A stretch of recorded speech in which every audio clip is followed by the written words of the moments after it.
The dinner was at my in-laws' house, the kind that had happened dozens of times over 5 years, familiar enough that I had stopped bracing for it. Then my father-in-law set down his fork and looked at me directly. He said they needed to talk about something. His wife stopped eating. My wife went still beside me. I had learned over 5 years that when the table went quiet like this, the wedding was about to come up. I set my fork down too. He laid out the ask. It was the largest thing they had ever requested. Not money, not a favor with a clear boundary. Something that would restructure how my wife and I lived our daily life. He framed it the way he had always framed requests, as a natural extension of the investment he made at the wedding 5 years ago. We had done so much for you, he said. You know that. We never asked for anything in return. But this is important to us. He looked at me like he expected me to already know what my answer would be. I looked at my wife. She was looking at her plate. I looked back at my father-in-law, and I said no. One word. Not angry. Not loud. Just no. The table did not go quiet. It was already quiet. It got quieter. My mother-in-law looked at her husband. My wife finally looked up. My father-in-law did not say anything immediately. He just picked up his fork and started eating again like I had not spoken. But I had spoken. For the first time in 5 years of absorbing the debt they never let me forget, I had said no. And I watched his face and knew that one word had just changed everything. Not because of what it refused, because of what it named. The wedding was not a gift. It was a transaction, and I was done paying interest. Nora's parents offered to pay for our wedding before we even formally announced the engagement. Frank and Diane sat us down in their living room, and Frank said he wanted to do this for us. No conditions, no small print, just generosity. Nora cried. I thanked him sincerely and shook his hand. The wedding cost what weddings cost. Frank wrote the checks. I believed the matter was settled. I was 29 years old, and I believed that a gift could be just a gift. The first time the wedding came up after the wedding was 8 months in. I had been offered a job in another city. A good move. More money. Better opportunities. Nora and I were discussing it when Frank and Diane came to dinner. Frank raised the move over appetizers. Not aggressively, but pointedly. He noted how much they had invested in setting us up well. He said a move would affect everyone. The word invested registered with me. It was a strange word for a gift, but I let it pass. Nora changed the subject. We did not take the job. Over the next 5 years, the wedding came up again and again. Not every time, but often enough. When we made a decision Frank disagreed with. When we did not visit often enough. When we chose to spend a holiday elsewhere. When I pushed back on something Frank suggested for our home. The wedding was never the only reason given, but it was always present somewhere in the argument. A mention of all they had done for us. A reminder of how much they had sacrificed. Frank never said you owe me. He never needed to. The sentence hung in the air without being spoken. I never challenged it directly. That is the part one have to sit with now. I let it pass the first time, then the second, then the fifth. By the time I realized what was happening, the pattern was already the pattern. Frank had spent 5 years converting a gift into a mortgage on my autonomy.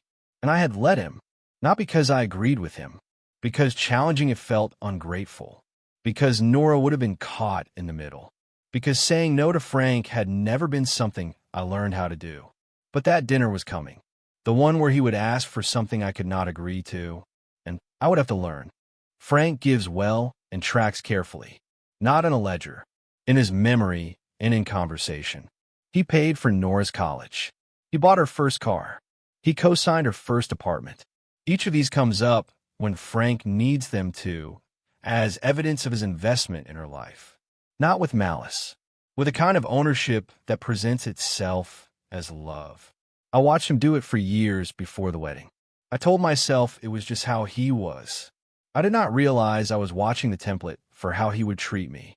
Diane's role is translation. When Frank says something that lands too hard, Diane follows up. A call the next day. A softer version of the same point. An explanation of what Frank meant. I learned early that disagreeing with Frank and then receiving Diane's follow-up call was a two-step process designed to exhaust rather than resolve. By year 2 of the marriage, I had stopped disagreeing in the room, because the call the next day cost me more than the original argument. Diane was never unkind. She was never wrong in any factual sense. She just made it clear that peace required agreement. I learned to agree. Nora knows all of this. She did not hide it from me before the wedding. She told me her parents were involved, that her father had strong opinions, that we would need to manage it together. What she did not tell me, or possibly did not know herself, was that the wedding payment would become the capstone of Frank's financial history with her. The largest number, the most recent, and therefore the most available. He did not need to track it on paper. He had it in his head, and he had 5 years of dinners and holidays and phone calls to spend it. Nora knew her father's patterns. She had grown up with them. She had told me we would manage this together. But for 5 years, the management had mostly fallen to me to absorb alone. She loved her parents. She was not oblivious, but she had stopped seeing the full shape of it somewhere along the way. The wedding payment had become background noise to her, a thing her father mentioned sometimes. She did not notice that every time he mentioned it, something shifted in me. Something closed. Something learned to say yes before it was even asked. I did not blame her, but I noticed, and I wondered when she had stopped managing it alongside me, and if she knew that was what happened. We did not take the job in the other city. We bought a house in a neighborhood Frank preferred over the one we had chosen. We attended every family event without the option to decline. 2 Christmases where I wanted to alternate with my own family were spent at Frank and Diane's instead. Each of these outcomes arrived through the same mechanism. Frank's position, the wedding invoked as context. Nora's anxiety, my eventual capitulation. I watched it happen each time like a play I had seen before. I knew the lines. I still could not change the ending. I made 2 direct attempts to address the pattern with Nora. The first was in year 2 after the house decision. I told her I felt like her father's financial history with us was being used to steer her choices. She acknowledged it. She said she would talk to her parents. The next 3 months were lighter. Then it resumed. The second attempt was in year 4 after the second Christmas. She said she knew. She said she was tired of it too. She said she did not know how to stop it without a rupture she was not ready for. I said I understood. I did understand. I was also running out of patience. I did not say that part out loud. 3 months before the dinner in the Hook, Frank made a smaller version of the same type of ask. He wanted us to commit to Sunday dinners every week, consistently, as a standing arrangement. He framed it as wanting to stay close. He mentioned in passing how much they had sacrificed to give us a strong start. I said we would try to make it most weeks. He said most weeks was not what he was asking for. I said that was what I could offer. He let it go that time. He filed it. Frank let the Sunday dinner ask go without escalating. That was not like him. He was not someone who accepted partial refusals. I did not know if he had absorbed it or if he was simply waiting for the right moment to consolidate it into a larger ask where the stakes made retreat harder. I thought about that dinner in the Hook, the one where the table went quiet, the one where he set down his fork. I thought about what he was going to ask for, and I thought about how long he had been waiting to ask it. Frank did not forget things.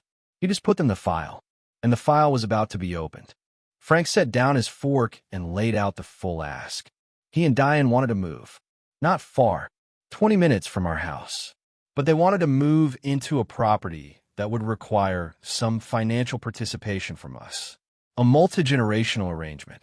A larger property purchased jointly where they would have a separate unit and the costs would be shared.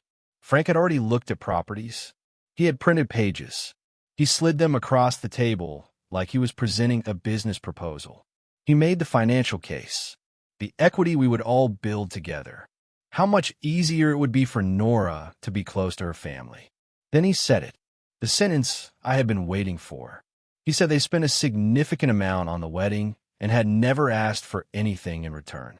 But this arrangement would benefit everyone, and he hoped I could see it the same way. I waited. He said they were not bringing it up as an obligation. They were asking me to consider what family meant long term. I said he just brought up the wedding. He said his context. I said every time he needed something, it was the context. Diane said that was not fair. I said I knew what I had watched happen for 5 years. Nora put her hand on my arm. The table was very quiet. Frank did not respond to me directly. He looked at Nora. He asked her what she thought. Nora said she thought they needed some time to discuss it. Frank said, of course. He picked up his fork. The subject was set aside, but not closed. I sat at that table for another 40 minutes and said very little. I ate the food I had stopped tasting. I listened to Diane talk about something unrelated. I watched Frank eat like nothing had happened. But something had happened. I had said no in that room, as close to no as I had ever gotten. And Frank had responded by turning to Nora. The question was no longer whether I could hold the line. It was whether Nora would hold it with me, or whether Frank would work the same mechanism he had always worked and arrive at yes through her. I looked at her in the car on the way home. She was staring out the window. I did not know what she was thinking. I did not know if she was angry or sad or just exhausted. I knew what I wanted her to say. I did not know what she would actually say. That was the part that scared me. Not Frank. Nora. What she would do when it was just the two of us and no one was watching. Nora was quiet for the first 10 minutes of the drive home. I did not fill the silence. I had learned that filling this particular silence was how I ended up in the wrong position. When she finally spoke, she said she knew the way her father framed it was not okay. She said she saw it. I said I knew she saw it. I said seeing it and doing something about it were two different things. They had been different things for 5 years. She did not argue. She told me she was not going to agree to the joint property arrangement.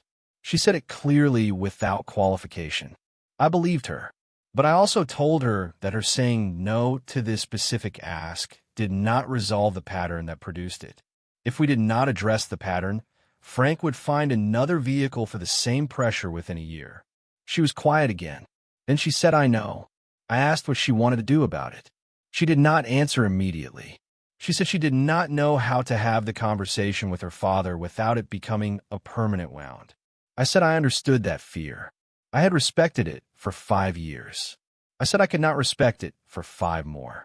I told her I was not asking her to cut her parents off.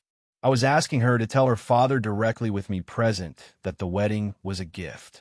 That gifts did not come with ongoing claims. That this was the last time it would be referenced as a reason to do anything. She said if she said that to him, he would take it as a rejection. I said he might. She said that could damage things permanently. I said it might, but I needed her to decide which she was more afraid of. Damaging her relationship with her father by drawing a line, or damaging her relationship with me by never drawing one. There was a long silence. She said that was not fair. I said I knew. I was asking anyway. She did not answer. Not in the car. Not that night. She said she needed time to think. I said okay. I went to bed. She stayed up. I heard her moving around the house for another hour. Then the lights went out. In the morning, she was already at the kitchen table when I came down.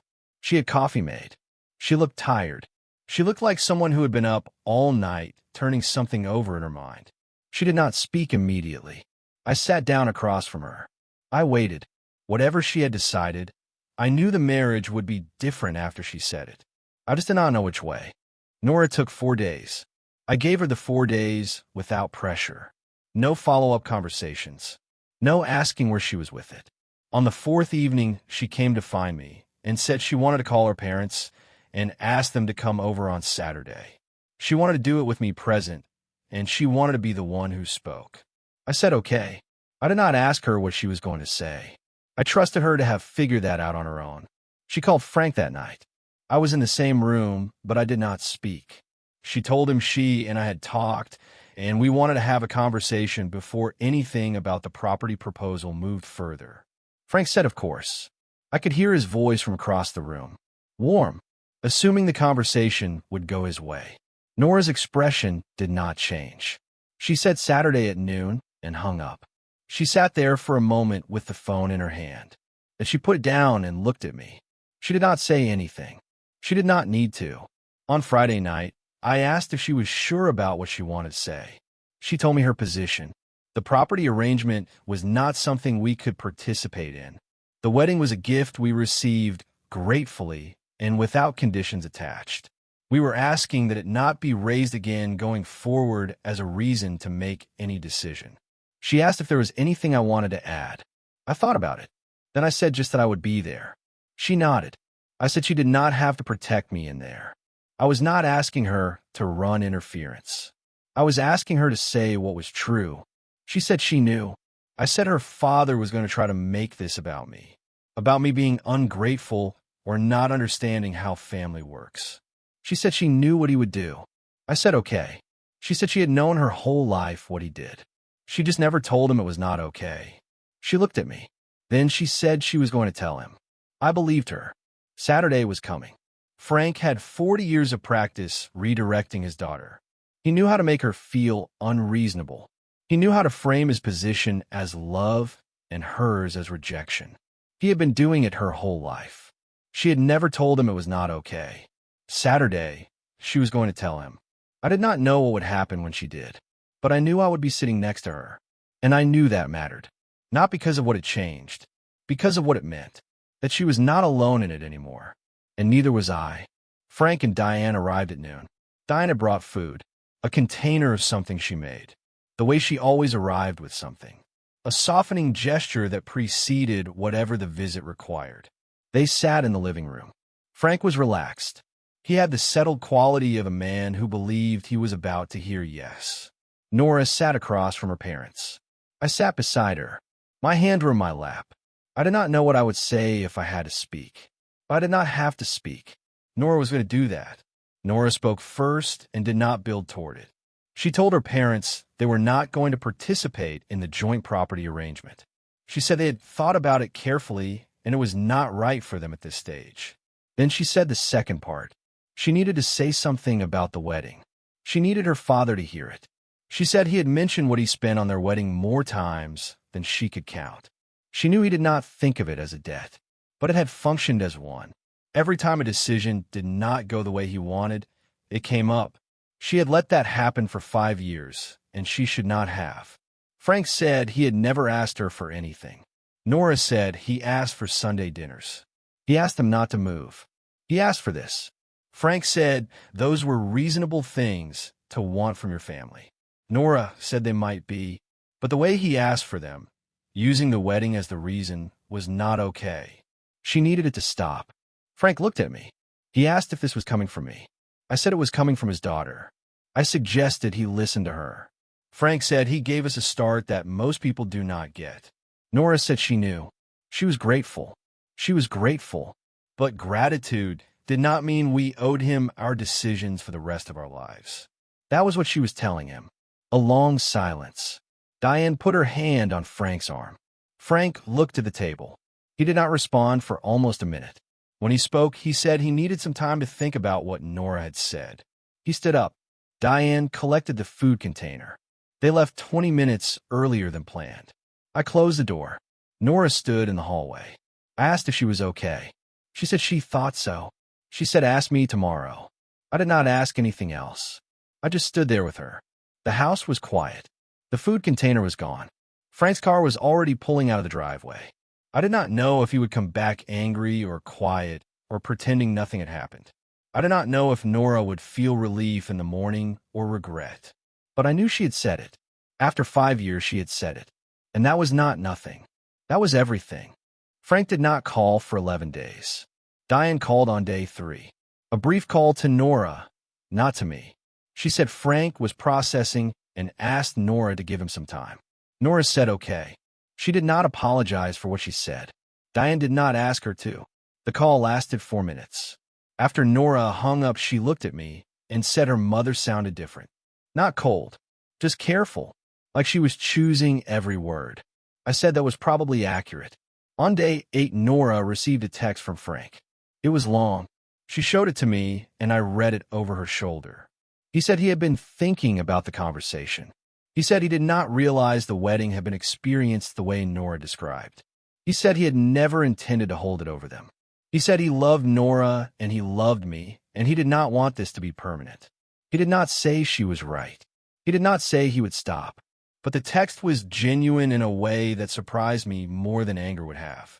I had been expecting a fight. Instead, he had sent something that sounded like a man who had been sitting alone with what his daughter said and could not fully dismiss it. Nora called Frank on day 11. I was home, but I stayed out of the room. I did not need to hear it. The call lasted 35 minutes. When she came out, she said her father was hurt, but not closed.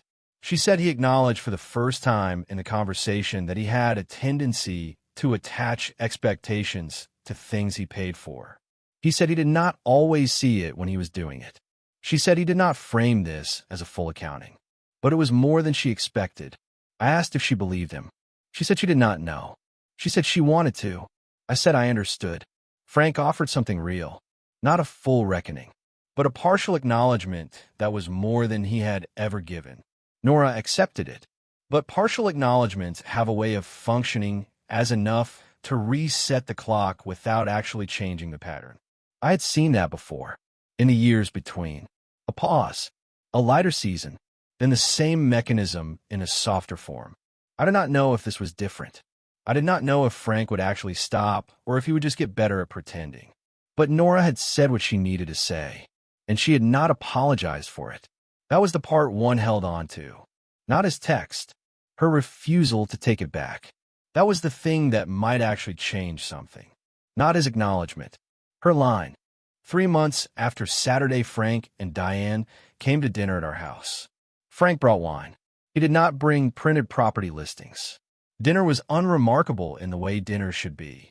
Food, conversation about things that did not require anyone to hold a position. At one point, Frank made a suggestion about something in our house. A small thing.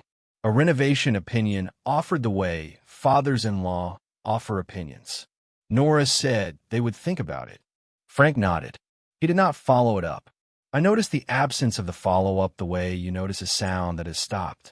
Nora and I had a conversation some weeks later about what changed and what did not. Frank was not a different man. He still had opinions. He still gave generously and with an awareness of having given. He had not been transformed. What changed was that Nora said something true out loud and Frank heard it. The thing that had been operating silently in the background of every visit for 5 years now had a name. Name things are harder to deploy. I did not know if Frank would hold the line he encountered on Saturday or find his way around it in some new form. I suspected there would be moments, but I knew what we would do in those moments now because we had done it once. I thought about the wedding, the actual day. I had not let myself think about it cleanly for years because of what got layered on top of it. Nora and I got married in a room full of people who came to see us start something. Frank paid for it because he wanted to. That was the day. Everything that came after was a different story that Frank tried to write over the first one. I had let him write it for 5 years, but the original story was still there. Underneath, a man who wanted his daughter to have a nice wedding. A woman who married someone she loved. I had not thought about that day without the debt attached in a long time. I was starting to. One evening, Nora said she should have said it sooner. I said maybe, but she said it. She said I waited a long time for her to. I said I knew she would get there. She asked how. I thought about it. Then I said because she told me before we got married that we would manage it together. I decided to believe her. She was quiet for a moment. Then she said it took her 5 years. I said she still did it. A pause. I said that was the one I was keeping. Not the 5 years. Not the dinners. Not the property listings. The fact that when it mattered, she showed up. That was the gift. Not the wedding. Her. I had known that the whole time. I had just let Frank make me forget. I think about that wedding day differently now. Not as a debt. Just as a day. I'm over at where silence ends. When did you stop letting someone else define what a gift meant in your own life?